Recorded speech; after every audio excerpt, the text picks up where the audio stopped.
bisa hadir pada kegiatan rutin kita 1 bulan sekali, yaitu MGFP UPS Kabupaten Bekasi. Mungkin ibu-ibu bapak bertanya kenapa di bulan Agustus ini kedua kalinya kita hadir di kegiatan ini. Yang awal pekan lalu, awal bulan itu dimasukkan ke bulan Juli, sehingga yang sekarang untuk bulan Agustus. Maka nanti selanjutnya insya Allah akan sesuai ya Pak Pri ya, akan sesuai September, Oktober, November, selanjutnya nanti Januari dan selanjutnya. Bismillahirrahmanirrahim. Assalamualaikum warahmatullahi wabarakatuh. Salam sejahtera kita semuanya. Bapak Ibu yang hormati, Bapak Ibu pertama-tama adalah kita hadirkan kepada Divisi Kota Allah SWT bahwasanya hari ini Selasa tanggal 27 Agustus tahun 2024 kita bisa berkumpul di sini dalam rangka kegiatan AMGFP yang kedua di bulan Agustus. Kenapa bulan Agustus itu? Dasar yang kuat untuk belajar di berbagai bidang lain seperti sains, teknologi, dan ekonomi. Pada dasarnya pembelajaran numerasi ini sangat penting yang akan dibawa oleh siswa hari ini hingga di masa yang akan datang. Sehingga numerasi ini sangat dibutuhkan. Tidak heran pemerintah kita menguatkan, menggembar-gemborkan bahwasanya literasi dan numerasi adalah dua hal yang sangat urgent buat negara kita. Maka dari situ di PMM adalah materi peningkatan numerasi bagi peserta didik. Apa itu numerasi? Numerasi itu proses perhitungan sebetulnya ya, dan tidak melulu berbau hitungan matematika. Numerasi ini kemampuan memahami dan menggunakan serta menginterpretasikan angka serta konsep matematika. Nah ini sebetulnya memahami, menggunakan dan menginterpretasikan angka yang bukan saja hanya untuk pelajaran matematika, tapi semua pelajaran atau semua konsep di kehidupan sehari-hari. Numerasi ini mencakup keterampilan dasar seperti berhitung, mengukur, dan membuat estimasi serta kemampuan yang lebih kompleks, menganalisa data, memahami statistik, dan memecahkan masalah. Numerasi bukan hanya tentang kemampuan menghitung, tetapi juga tentang bagaimana seseorang menggunakan pengetahuan matematika untuk membuat keputusan yang tepat dan berpikir kritis di berbagai konteks baik akademi maupun praktis. Pada kesempatan ini tadi diberi kesempatan untuk berbagi pengalaman dalam integrasi numerasi ya. Di sini pertama yang saya alami, kebetulan saya mengajar kelas 7. Kelas 7 di sekolahan saya kebetulan kelas 7, 8, 9 sudah kurikulum merdeka semua. Dan tahun ini saya baru mengajar kelas 7, biasanya kelas 9 terus. Di sini ada istilahnya untuk numerasi anak-anak yang saya minta agak susah, yaitu tentang kan ada peta ya Bu di tema pertama itu. Mereka kalau membaca skala itu kan numerasi mungkin ya, numerasi ya. Mereka itu selalu saya suruh silakan baca skala tersebut. Mereka pasti membacanya 1 berbanding 100.000 misalnya. Saya ini kan membacanya tolong supaya kalian tahu skala itu apa, dari pengertian kan sudah dijelaskan, sudah didiskusikan apa yang dimaksud dengan skala peta itu. Nah sekarang kalian membacanya supaya kalian paham bahwa skala peta itu merupakan perbandingan antara jarak sebenarnya dengan jarak di peta. Kalian membacanya tolong jangan 1 berbanding 100.000, tapi tolong membacanya 1 cm di peta mewakili 100.000 cm jarak kenyataan sebenarnya di permukaan bumi. Itu pengalaman saya. Tapi memang agak susah ya mungkin dampak dari negatif globalisasi.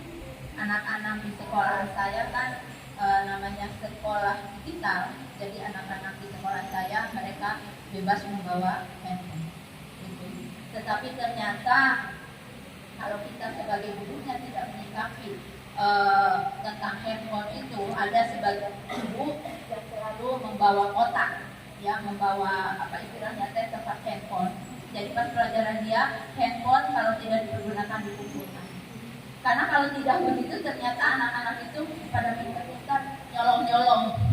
Kalau kita nggak jeli, kalau kita fokus saja ya istilahnya ini ke materi tanpa melihat anak-anak di situ apa yang dia lakukan, apakah memperhatikan kita sedang menjelaskan. Karena kan meskipun istilahnya kurikulum merdeka, tetap aja anak-anak itu harus diluruskan dulu untuk apa nih, pengetahuannya apa yang harus mereka kuasai.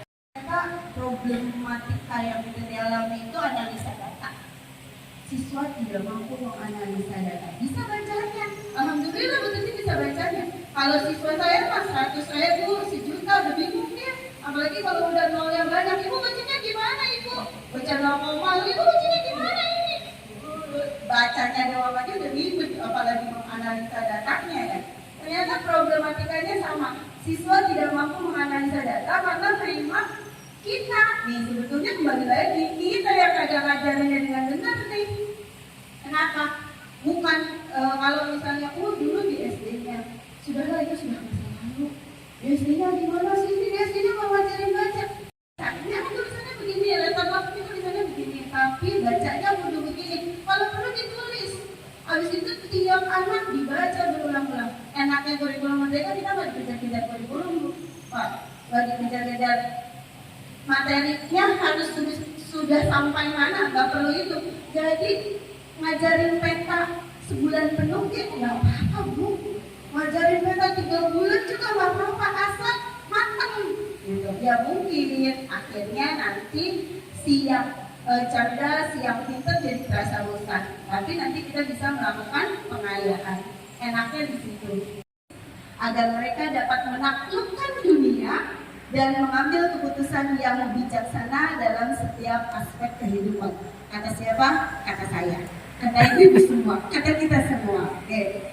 Ini contoh rencana pelaksanaan pembelajaran atau modul ajar yang terintegrasi numerasi. Bapak Ibu, saya bikin modul ajarnya nggak kayak modul ajar yang biasa-biasa, langsung itu bosan kelihatannya. Saya bikin modul ajarnya pakai slide. Kenapa? Karena saya juga bikin modul ajarnya nyontek dari ChatGPT. Sekarang mau bikin modul ajar 5 menit jadi. Tolong buatkan modul ajar terkait materi kearifan lokal kelas 9 dengan terintegrasi pada numerasi gitu. Kemarin saya kayak gitu tuh, ambil di ChatGPT kearifan lokal, disuruh ngapain anak-anaknya? Suruh ngitung motif batik. Benar sih ya. Akhirnya lumayan tuh 40 menit sendiri anak suruh ngitung motif batik, stres. Ada yang pakai garis, ada yang pakai buku, ada yang boleh nggak di lantai ininya batiknya diukur di lantai, boleh ukur di lantai. Ya ada yang cocok kali. Pikir-pikir ini mereka belajar. Cuma memang kadang tidak diaksikan sama kita ya. Cuma ini ternyata bisa 40 menit sendiri banget gitu. Manfaatnya apa? Ternyata manfaatnya sederhana. Anak bisa berhitung, menerapkan apa yang dia ketahui. Selama ini dia kalau itu cuma pakai meteran aja. Ada yang anak ribut, cuma ribut. Bu boleh nggak saya pinjam meteran ke mama? Bu boleh nggak? Cuma itu aja. Tapi di lain sisi ada yang, Bu saya pakai buku ya. Nih buku saya cuma 24 panjangnya Bu. Saya udah cek tadi di penggaris yang kecil saya itu. Ternyata kemampuan menerapkan itulah numerasinya.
pasar meminta barang. Oh, berarti di sini pembeli sebagai siapa? Sebagai pihak yang meminta, atau di sini disebut dengan permintaan atau demand.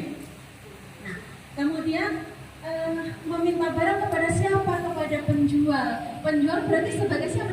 Yang menawarkan barang, berarti penawaran atau supply. Supply bertemu dengan demand di pasar, nanti akan muncul permintaan dan penawaran, dan nanti kalau kita lanjutkan ke materi berikutnya, jadi nanti ketemu dengan market equilibrium atau keseimbangan pasar. Deg-degan saya, Bu.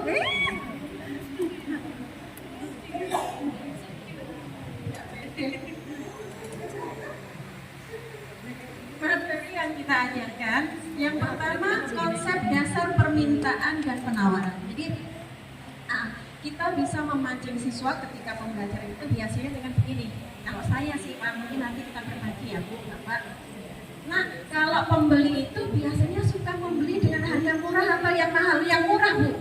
Nah, senang kan membeli dengan harga murah? Iya Bu, senang. Ketika membeli dengan harga murah, jumlah pembelian yang kalian beli banyak atau sedikit? Banyak Bu, karena murah gitu ya. Jadi nanti akan muncul hukum permintaan begitu ya Ibu, kurang lebihnya ya Ibu. Jadi ketika harga barang itu murah, jumlah barang yang diminta oleh pembeli akan banyak.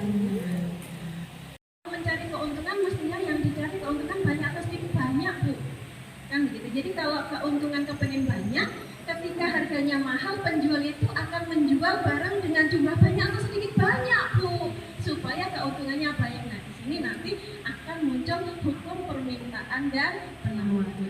Nanti dikaitkan dengan numerasi, berarti kan berapa harga barang, berapa jumlah barang yang diminta. Harga dalam artinya di sini apa nak harga itu bahasa Inggrisnya? Ibu juga lupa, sama Bu, saya juga lupa Bu. Nah, kalau nggak salah bahasa Inggrisnya price. Oh iya Bu, sama, ini buka Google ya, ayo ya. Jadi bahasa Inggrisnya harga price disingkat dengan apa nak? Dengan P. Kuantitas, jumlah disingkat dengan Q. Oh iya Bu, benar Bu, sama letternya barang. Ayo, betul saya selama ini sampai nyala di kelompok 4, mohon maaf ya Bapak Ibu semuanya.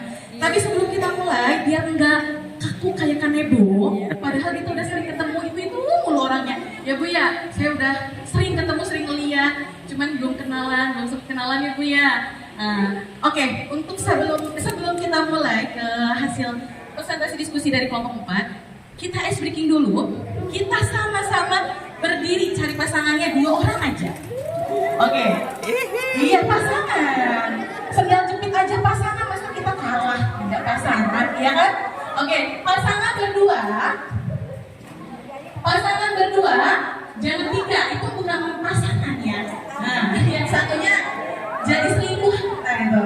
Oke, nah yang sebelah boleh salah satu di antara mau yang teman satunya atau teman satunya, satu orang ada yang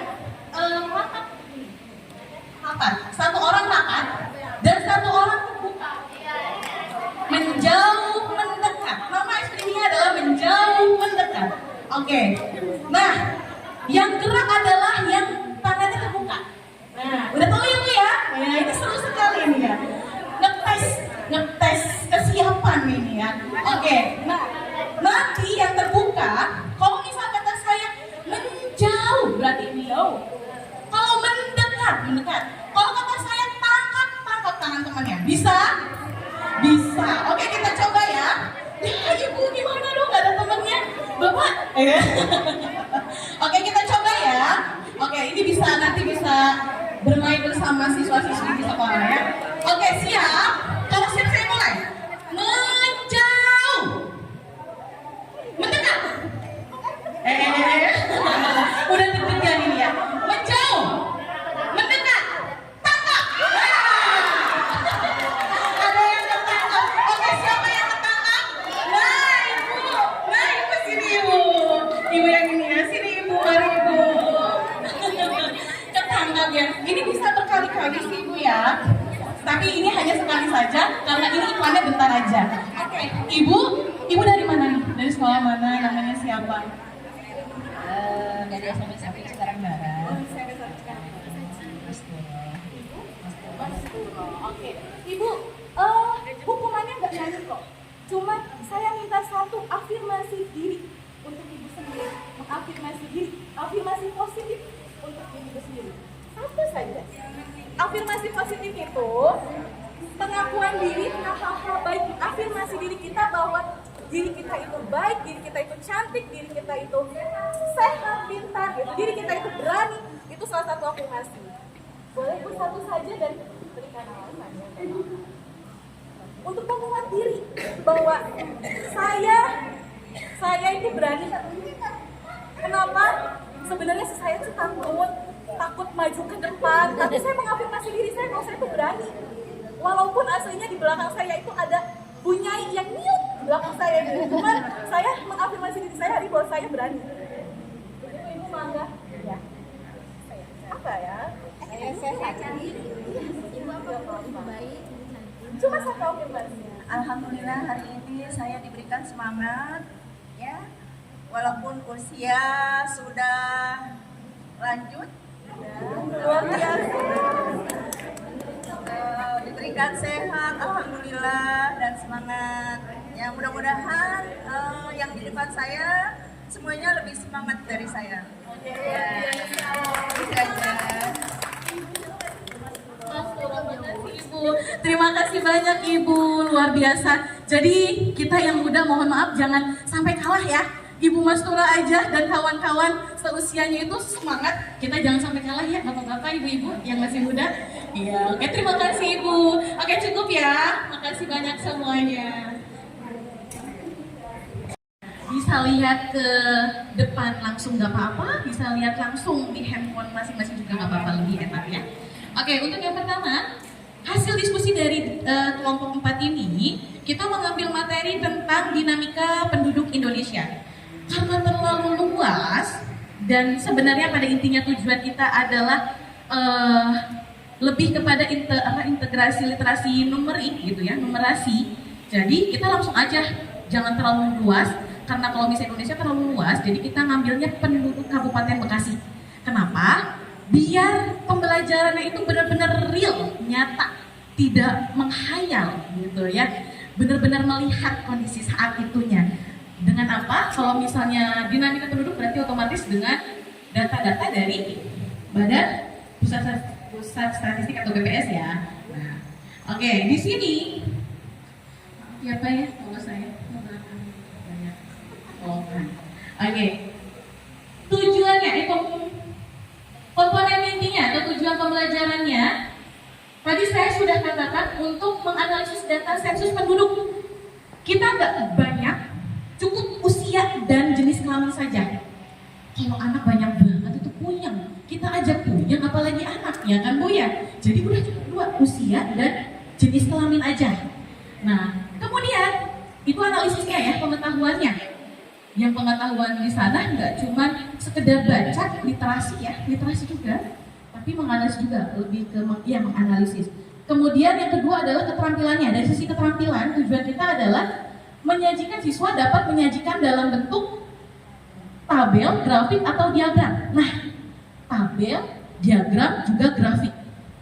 Di sini, karena kita kurikulum merdeka, jadi kita tidak mematok anak untuk buat tiga-tiganya. Tapi dipilih yang menurut kalian gampang dan yang menurut kalian bagus nih, saya paham nih di sini. Maka pilihlah itu. Ini lebih berkaitan dengan pembelajaran berdiferensiasi ya Pak ya, betul ya, maaf kalau misalnya salah, mohon dikoreksi. Gitu ya, pembelajaran berdiferensiasi. Jadi nanti hasilnya adalah produk ya, hasilnya adalah produk dari 3 itu, diagram, tabel, grafik ya. Nah 3 ini, mereka boleh memilih salah satunya. Kemudian ada pertanyaan pemantiknya juga. Tujuannya apa? Untuk membangun, menumbuhkan karakteristik mereka, anak-anak yang kritis. Kalau sosial kan itu, kalau kritis itu nggak afdol ya Pak ya. Anak sosial itu nggak kritis itu nggak afdol. Jadi kita bangun karakter mereka menjadi karakter yang kritis. Nah, yang pertama, apa yang bisa kita pelajari dari distribusi usia dan jenis kelamin penduduk di Kabupaten Bekasi? Dan yang kedua, bagaimana cara kita menyajikan, tahu datanya, tahu menyajikannya. Jadi nggak setengah-setengah belajarnya. Kemudian, yang pertama, kegiatan yang dilakukan oleh guru adalah guru melakukan kegiatan pembelajaran dengan mengucapkan salam, kemudian absensi. Itu udah bahasanya untuk pendahuluan mah ibu-ibu juga udah paham lah, udah sering ya.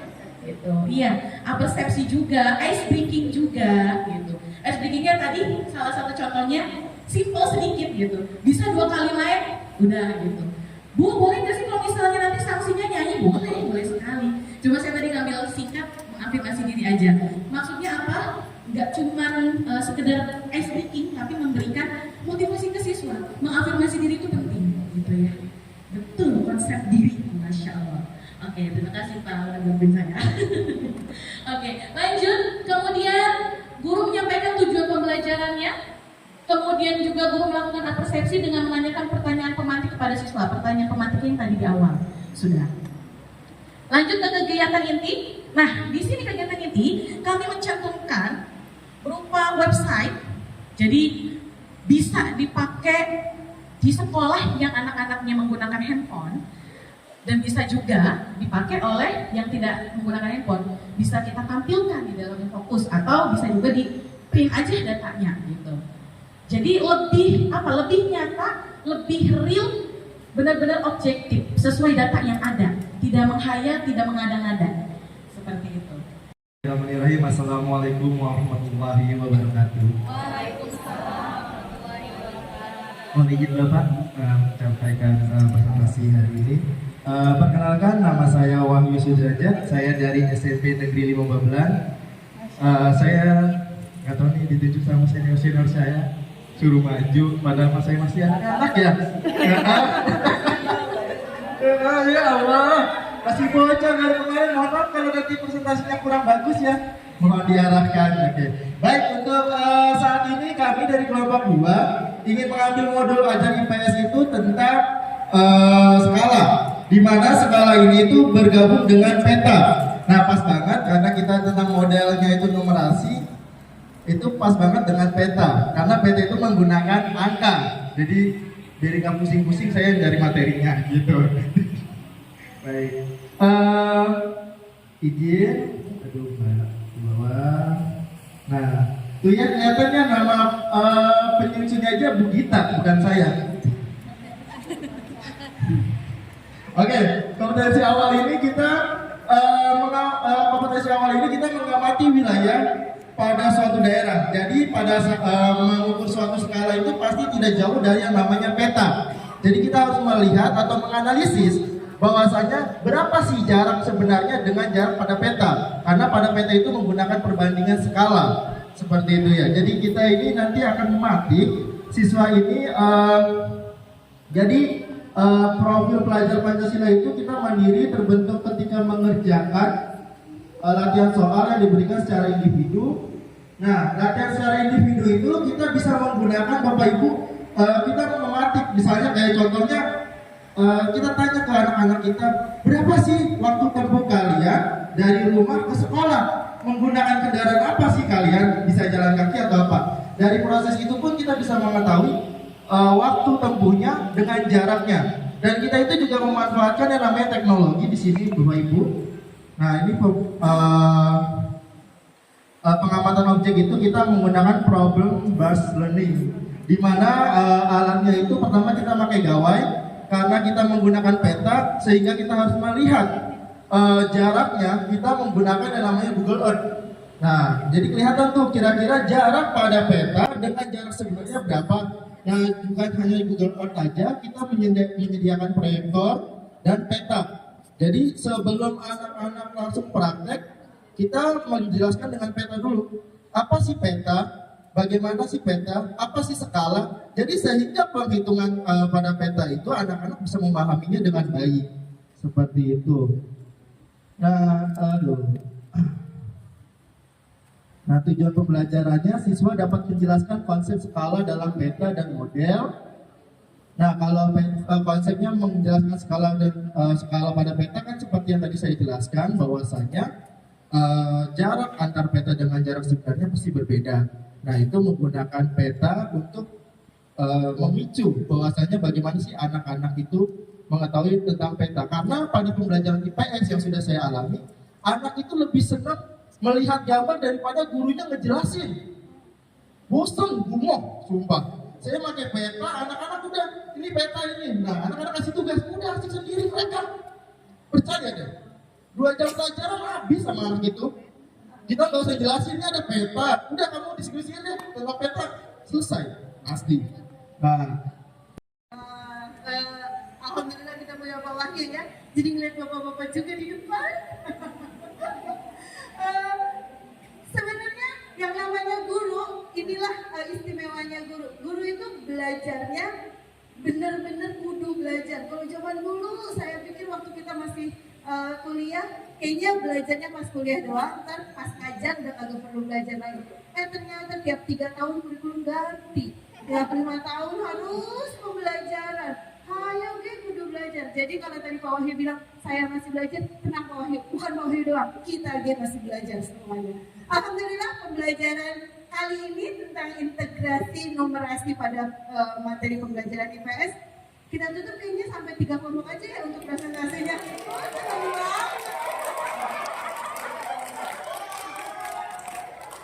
Karena pada zuhur akan ada penguatan dari Pak Wartono.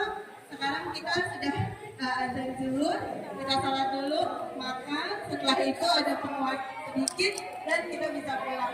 Bapak Ibu, terima kasih. Terima kasih banget buat yang udah presentasi. Alhamdulillah, akhirnya lumayan juga jadi presenter di depan, terbantu sama guru-guru hebat Bapak Ibu semua. Saya akhiri untuk pertemuan saya. Billahi taufiq wal hidayah. Wassalamualaikum warahmatullahi wabarakatuh.